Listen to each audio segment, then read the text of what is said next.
the grandparents, aunts, uncles, brothers, sisters, all the family and friends who stood by this class, cheered them on, helped them get here today. This is your day as well. Let's give them a big round of applause as well.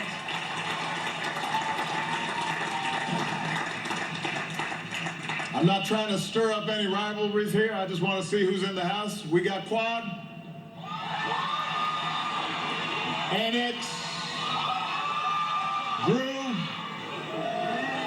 Carver, Slow, Towers, and Meridian.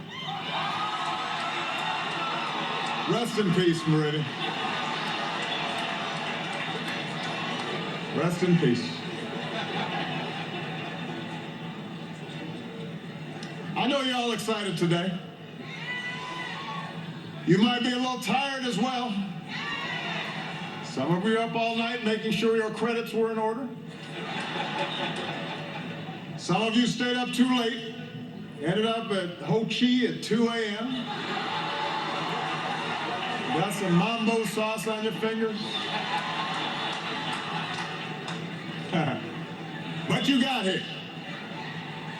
And you've all worked hard to reach this day. You've shuttled between challenging classes and Greek life. You've led clubs, played an instrument or a sport. You volunteered, you interned, held down 1, 2, maybe 3 jobs. You've made lifelong friends and discovered exactly what you're made of. The Howard Hustle has strengthened your sense of purpose and ambition, which means you're part of a long line of Howard graduates. Some are on this stage today, some are in the audience. That spirit of achievement and special responsibility has defined this campus ever since the Freedmen's Bureau established Howard just 4 years after the Emancipation Proclamation. Just 2 years after the Civil War came to an end. They created this university with a vision of uplift, a vision for an America where our fates would be determined not by our race, gender, religion, or creed, but where we would be free in every sense to pursue our individual and collective dreams. It is that spirit that's made Howard a centerpiece of African-American intellectual life and a central part of our larger American story. This institution's been the home of many firsts. The first Black Nobel Peace Prize winner, the first Black Supreme Court justice. But its mission has been to ensure those firsts were not the last. Countless scholars, professionals, artists, leaders from every field received their training here.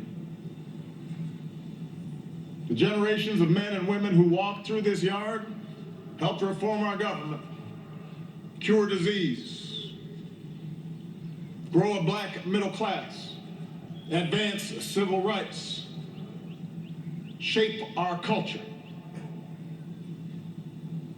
The seeds of change for all Americans were sown here. That's what I want to talk about today. As I was preparing these remarks, Brennan, I realized that when I was first elected president, most of you, the class of 2016, were just starting high school. Today you're graduating college. I used to joke about being old. Now I realize I'm old. It's not a joke anymore. But seeing all of you here gives me some perspective. It makes me reflect on the changes that I've seen over my own lifetime. So let me begin with what may sound like a controversial statement. take. Given the current state of our political rhetoric and debate, let me say something that may be controversial, and that is this. America is a better place today than it was when I graduated from college. Let me repeat, America is by almost every measure better than it was when I graduated from college. It also happens to be better off than when I took office, but that's a longer story.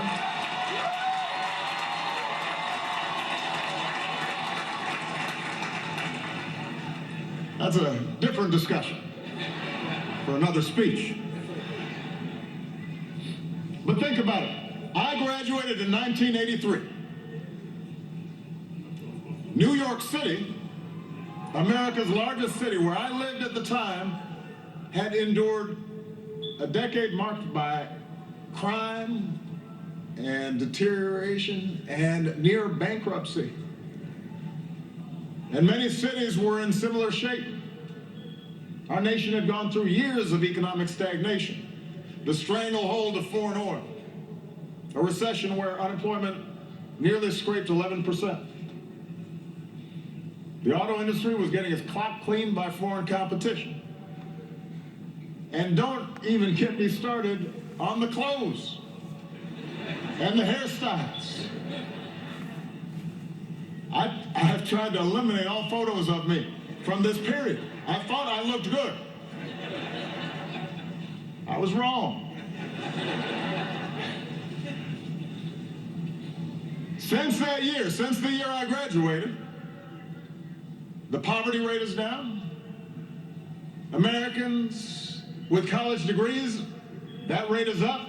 Crime rates are down. America's cities have undergone a renaissance. There are more women in the workforce. They're earning more money. We've cut teen pregnancy in half. We've slashed the African-American dropout rate by almost 60%. And all of you have a computer in your pocket that gives you the world at the touch of a button. In 1983, I was part of fewer than 10% of African Americans who graduated with a bachelor's degree. Today, you're part of more than 20% who will. And more than half of blacks say we're better off than our parents were at our age, and that our kids will be better off too. So America is better. And the world is better too. A wall came down in Berlin. An iron curtain was torn asunder. The obscenity of apartheid came to an end. A young generation in Belfast and London have grown up without ever having to think about our IRA bonds. In just the past 16 years, we've come from a world without marriage equality to one where it's a reality in nearly 24 countries. Around the world, more people live in democracies. We've lifted more than 1 billion people from extreme poverty. We've cut the child mortality rate worldwide by more than half. America's better. The world is better. And stay with me now. Race relations are better since I graduated. That's the truth. No, my election did not create a post-racial society. I don't know who was propagating that notion. That was not mine. But the election itself, and the subsequent one, because the first one, folks might have made a mistake. The second one, they knew what they were getting. The election itself was just one indicator of how attitudes had changed. In my inaugural address, I remarked that just 60 years earlier, my father might not have been served in a D.C. restaurant, at least not certain of them. There were no black CEOs of Fortune 500 companies, very few black judges. Shoot, as Larry Wilmore pointed out last week, a lot of folks didn't even think blacks had the tools to be a quarterback. Today, former Bull Michael Jordan isn't just the greatest basketball player of all time, he owns the team. When I was graduating, the main black hero on TV was Mr. T.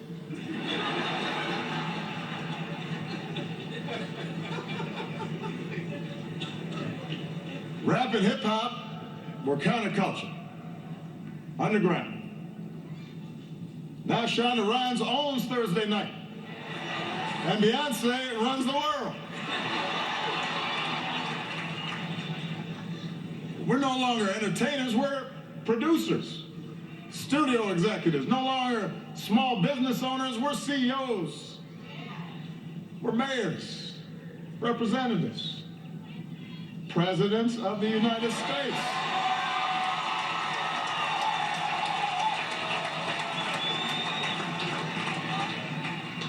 Now, I am not saying gaps do not persist. Obviously they do. Racism persists. Inequality persists. Don't worry, I'm going to get to that. But I wanted to start class of 2016 by opening your eyes to the moment that you are in. If you had to choose one moment in history in which you could be born, and you didn't know ahead of time who you were going to be, what nationality, what gender, what race, whether you'd be rich or poor, gay or straight, what faith you'd be born into, you wouldn't choose 100 years ago. You wouldn't choose the 50s or the 60s or the 70s. You'd choose right now. If you had to choose a time to be, in the words of Lorraine Hansberry, young, gifted, and black in America, you would choose right now.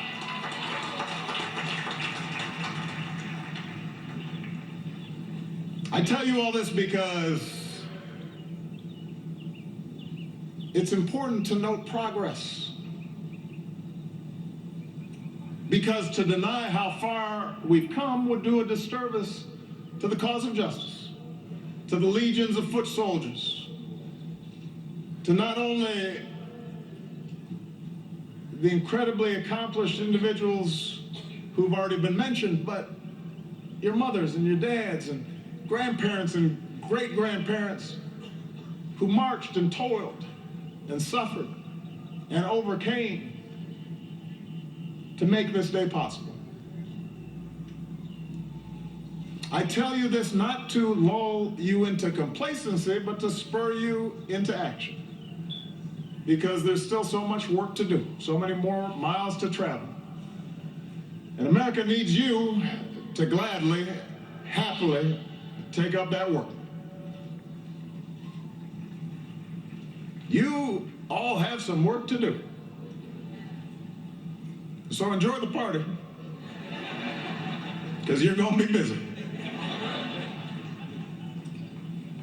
Yes, our economy has recovered from crisis stronger than almost any other in the world. But there are folks of all races who are still hurting, who still can't find work that pays enough to keep the lights on, who still can't save for retirement.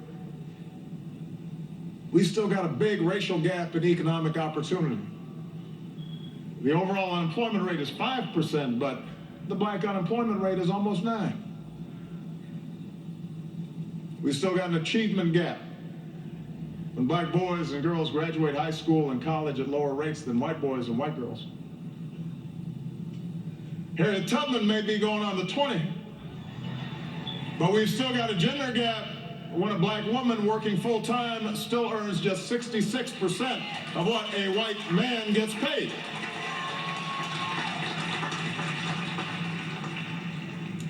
We've got a justice gap when too many black boys and girls pass through a pipeline from underfunded schools to overcrowded jails. This is one area where things have gotten worse. When I was in college, about 500,000 people in America were behind bars. Today, there are about 2.2 million. Black men are about 6 times likelier to be in prison right now than white men. Around the world, we've still got challenges to solve that threaten everybody in the 21st century. old scourges like disease and conflict, but also new challenges from terrorism and climate change. So make no mistake, class of 2016, you've got plenty of work to do. But as complicated and sometimes intractable as these challenges may seem, the truth is that your generation is better positioned than any before you to meet those challenges, to flip the script. Now, how you do that, how you meet these challenges, how you bring about change, will ultimately be up to you. My generation, like all generations, is too confined by our own experience, too invested in our own biases, too stuck in our ways to provide much of the new thinking that will be required. But us old heads have learned a few things that might be useful in your journey. So with the rest of my time, I'd like to offer some suggestions for how young leaders like you can fulfill your destiny and shape our collective future. Bend it in the direction of justice and equality and freedom. First of all, and this should not be a problem for this group, be confident in your heritage. Be confident in your blackness. One of the great changes that's occurred in our country since I was your age is the realization there's no one way to be black. I take it from somebody who's seen both sides of the debate about whether I'm black or not. Past couple months I've had lunch with the Queen of England and hosted Kendrick Lamar in the Oval Office. There's no straitjacket, there's no constraints, there's no litmus test for authenticity. Look at Howard. One thing most folks don't know about Howard is how diverse it is. When you arrived here, some of you were like, oh, they got black people in Iowa? But it's true. This class comes from big cities and rural communities, and some of you crossed oceans to study here. You shatter stereotypes. Some of you come from a long line of bison. Some of you are the first in your family to graduate from college. You all talk different. You all dress different. You're Lakers fans, Celtics fans, maybe even some hockey fans.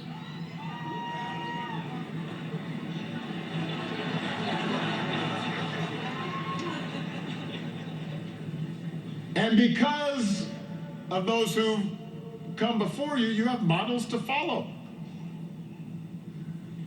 You can work for a company or start your own.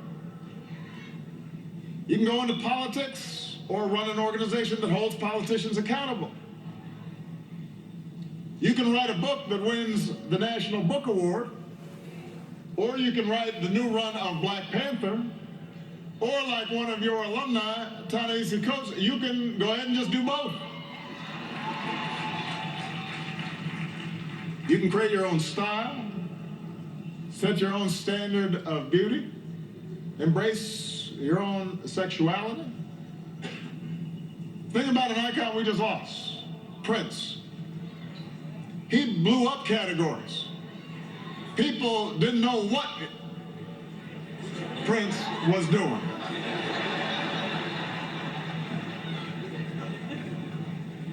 And folks loved him for it. You need to have the same confidence. Or as my daughters tell me all the time, you be you, Daddy.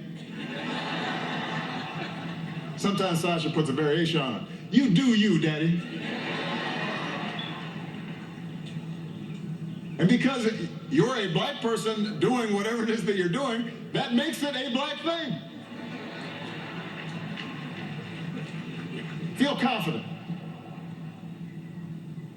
Second, even as we each embrace our own beautiful, unique, and valid versions of our black